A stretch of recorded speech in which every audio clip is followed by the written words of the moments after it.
अच्छा, अगर हम मैकेनिज़्म की बात करते हैं, so we have two mechanism.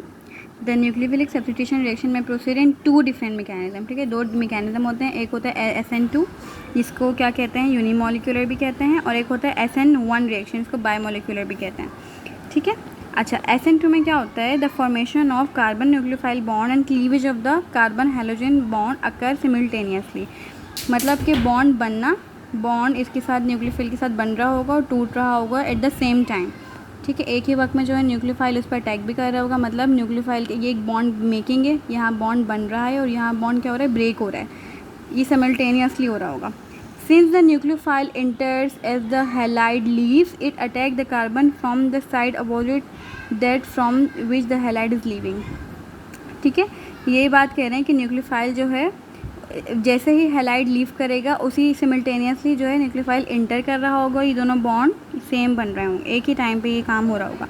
As the bond making the bond breaking process occur simultaneously it also the rate determining और स्लो स्टेप।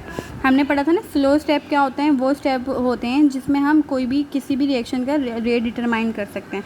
तो यहाँ एक, क्योंकि एक ही जो है रिएक्शन हो रहा है, एक ही सिमिल्टेनियसली हो रहा है बॉन्ड ब्रेकिंग और बॉन्ड फॉर्मेशन का, तो ये क्या है, ये रेट डिटरमाइनिंग स्टेप भी है। ठीक है, it determine the overall rate of the reaction. सही हो गया। Such reaction in which two molecule participate in the rate determining step is called bimolecular reaction. ये बहुत इंपॉर्टेंट लाइन है कि SN2 रिएक्शन हम क्यों कहते हैं, क्योंकि ये बायमोलिकुलर रिएक्शन होते हैं। क्यों होते हैं, क्योंकि अब जो रेट डिटरमाइनिंग स्टेप है इसमें बेसिकली दो मॉलिक्यूल्स क्या शामिल हैं।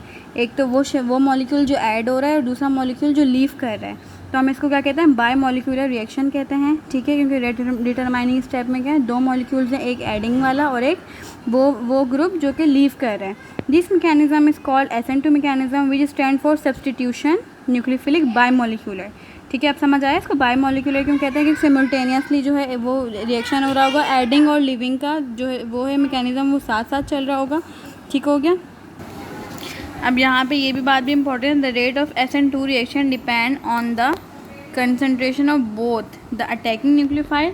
मतलब ये जो है, इसके लिए आपका अटैकिंग न्यूक्लियोफाइल भी इनफ होना चाहिए और अल्काइल हैलाइड, इसके और दोनों के रेट पे जो है डिपेंड करता है। हमने ये पढ़ा है ना, बायोमोलिकुलर रिएक्शन हम बेसिकली बोल ही इसलिए रहे हैं क्योंकि दो मॉलिक्यूल्स की जो है उस पर डिपेंड करता है इसका रिएक्शन। एक तो अल्काइल हैलाइड, ये पूरा अल्काइल हैलाइड ये होना चाहिए ज़्यादा। ठीक है, और ये न्यूक्लियोफिल, इन दोनों की कंसंट्रेशन पे जो है इसका रेट डिपेंड करेगा। That's why we call it bimolecular. ठीक है, और दूसरा क्या, अच्छा सही है, ये बात समझ आ गई, ये बहुत इंपॉर्टेंट बात है, इसको हमेशा याद रखना। अच्छा, अब दूसरा, अब बात करते हैं SN1 रिएक्शन की। SN1 रिएक्शन क्या होता है, ये 2 स्टेप प्रोसेस होता है। ठीक है, पहले स्टेप में क्या होगा, CX मतलब अल्काइल हैलाइड बॉन्ड टूटेगा। ठीक है, और इससे क्या, एक कार्बोनियम आयन मिलेगा और एक हैलाइड आयन। यहाँ देखो ये टूट रहा है, ये पहला स्टेप हो गया और ये दूसरा स्टेप हो गया। पहले स्टेप में क्या होगा, ये टूटेगा और इससे क्या बनेगा, कार्बोनियम आयन बनेगा और हैलाइड आयन बनेगा।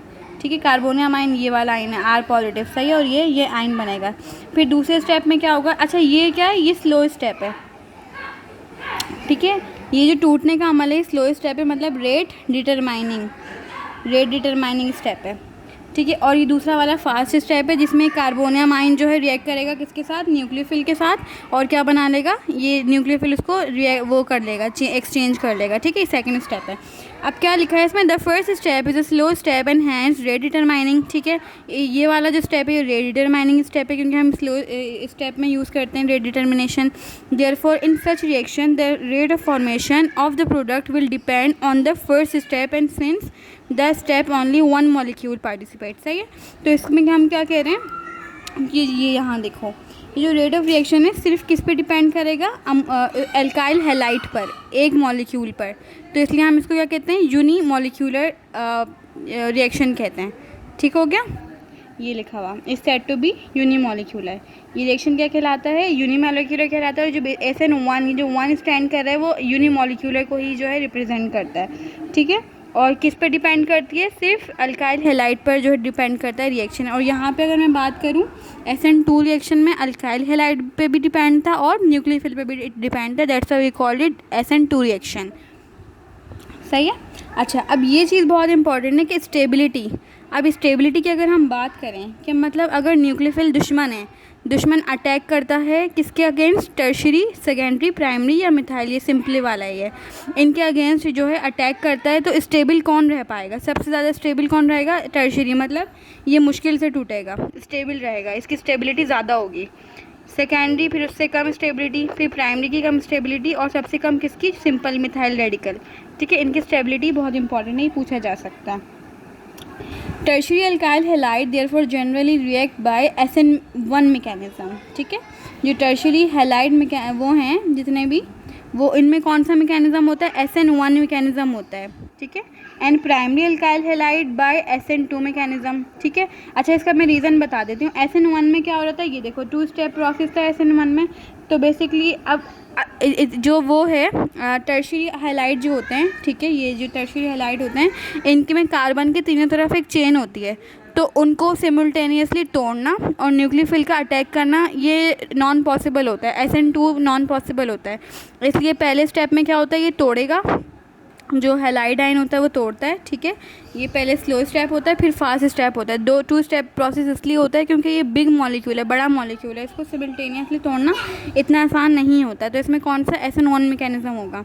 ठीक है, और प्राइमरी अल्काइल हैलाइड में SN2 मैकेनिज्म होता है, क्योंकि छोटा मॉलिक्यूल है, इसको सिमिल्टेनियसली तोड़ना और बनाना ईजिली होता है। ठीक है, यूनिमॉलिक्यूलर होगा। और टर्शरी हैलाइड जो है SN1 भी हो सकता है, SN2 भी हो सकता है, डिपेंड करता है वो। ठीक है, वो कुछ भी, दोनों में से कुछ भी हो सकता है, depending on the nature of solvent, solvent किस नेचर का है। ठीक है, in which the reaction is carried out, polar solvent help ionize, so therefore SN1 mechanism.